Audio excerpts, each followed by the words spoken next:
2014 жылдын 29 майында Евразиялык экономикалык биримдигинин келишимине кол коюлган. Анан былтыр болсо ушу биздин президентибиз ушу 29 майды Евразиялык экономикалык биримдик күнү деп белгилейлик деп сунуш киргизген. Ал колдоого алынган. Ошондуктан мына бүгүн 29 майда ушу күндү белгилеп жатабыз.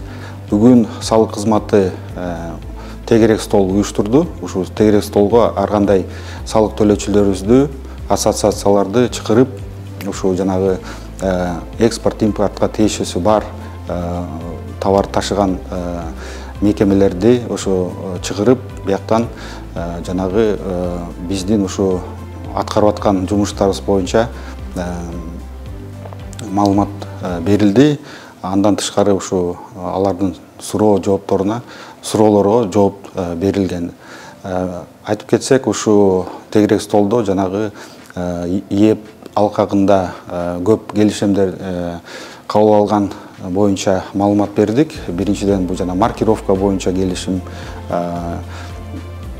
жанагы навигационный пломба боюнча ошондой келишимдерди күчүнө киргендиктен ошо боюнча маалымат берилди. Андан тышкары башка бир тиешелүү суроолорго жооп алышты. Ушу биздин салык төлөөчүлөр бул деген жанагы экспорт менен импорт болуп аткан кезде кандай биздин салык мыйзамдарды колдонуу боюнча суроолор болуп, ошолорго жооп алышты. Андан тышкары ушу жакында кирген өзгөрүүлөр, салык кодексине кирген өзгөрүүлөр боюнча дагы суроолор болуп, ошо негизинде биз бияктан талкууланды. Бүгүн 29 май Евразиялык экономикалык бирлигинин түзүлгөн күнү. Ушуга байланыштуу мамлекеттик салык кызматы бизнес менен жолугушуу уюштургандыгына ыраазычылык билдиребиз. Чынында ушундай мамлекеттик жеке диалогторду жүргүзүү ишкердиктин өнүгүүсүнө жакшы бир шарттарды түзүп берет. Жалпы ушу Евразиялык экономикалык бирлигинин түзүлгөндүгү боюнча анын Кыргызстанга келтирген пайдасы, зыяны боюнча дагы бир аз айта кетсек, негизи бул бирликке кирген 5 мамлекеттин аймагы жалпы бажы аймак болуп эсептелет. Сырткы чегаралары жалпы бажы чегаралары болуп эсептелет.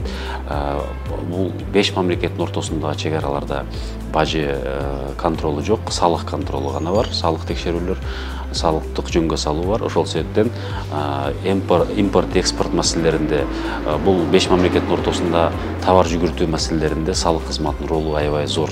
Ошол эле биздин салык төлөөчүлөрүн болгон маселеде жана башка мамлекеттердин 5 мүчө мамлекеттин салык кызматтары менен болгон эл аралык мамилелеринде дагы биздин салык кызматынын ролу абдан зор. Негизи былтыркы жылы 2022 жылы жаңы салык кодекс күчүнө кирбедиби? Андан кийин быйылкы апрель айында дагы 3 апрелде президент кол койгон дагы бир топ чоң өзгөртүүлөр дагы салык мыйзамдарына киргизилди. Бул өзгөртүүлөрдүн бардыгына биз катыштык.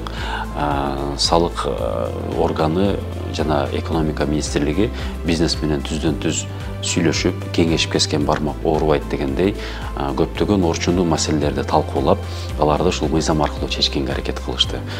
Дайыма салык органдары ушундай маселелерди кеңешип чечүүгө аракет кылып келет. Бул дагы бир жакшылыктын белгиси. Анткени мамлекет менен бизнес өз алдынча эле өз казанында кайнай берсе, анда көп маселе күчөп кетиши мүмкүн. Андыктан дайыма ушинтип кеңешип турган абдан жакшы иш.